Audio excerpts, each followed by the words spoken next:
You know what?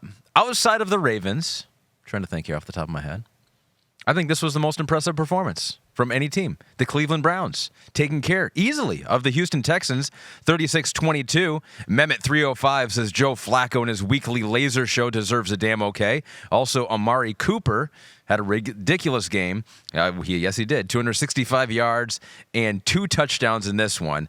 Let's do it. Let's go inside the numbers, powered by AWS. Let's start right there.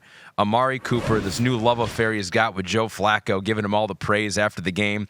Next Gen Stats tells us that Amari Cooper caught 4 passes of 148 yards and 2 touchdowns on 7 targets with less than a 33% completion probability. The most such yards in a game in the Next Gen Stats era. I can see Jason Garrett just looking at me being like, what did you just try to say right there? Let's try to interpret that. So basically, 4 of those plays, there wasn't a pretty good chance that they were going to be able to complete it, but Joe Flacco put it in a good spot, and Amari Cooper made a good play to reel it in. I mean, a few were incredible throws. There was a few that were just, incredible catches with people around you, whatever. I mean, what a showing.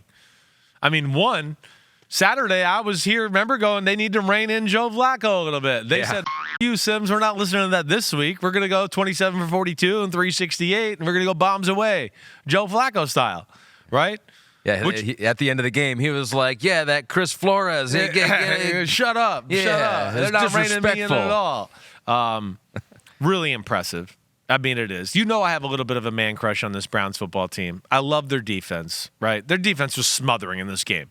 36-22 is a lie. I mean, it's like, we got in prevent, and we're not going to let you score in 2 plays, and the Texans drove down for 2 drives and put a few points and stats on the board. The competitive part of the football game squashed the Texans.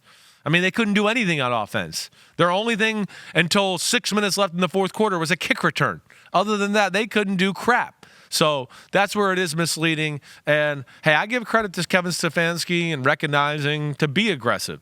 I will still say they got to rein the guy in a little bit here. They're not going to get away with this against the top-tier AFC teams. That's my big concern. They tried to run it, and who knows, it was maybe late when the Texans knew they were going to run it, but it was 30 rushing attempts for just 54 yards. They had an average of 1.8. They cannot run the ball. It's a shame. So that's the issue, right? It's the issue. That's where they're stuck. That's where, they're just too beat up on the O-line. That's really all there is to it. And that's why I think they're comfortable with Joe Flacco, and that's why they made him the starter, because I think they realize, we're not going to be able to run the ball. As awesome as our all-line coaches, right, and all of that, it's just with the injuries we've had up front, we're not going to be capable of doing it. So we got some weapons in the pass game. Let's ride Joe Flacco that way. All I'm saying is it's okay to be conservative with him every now and then. It is okay, right?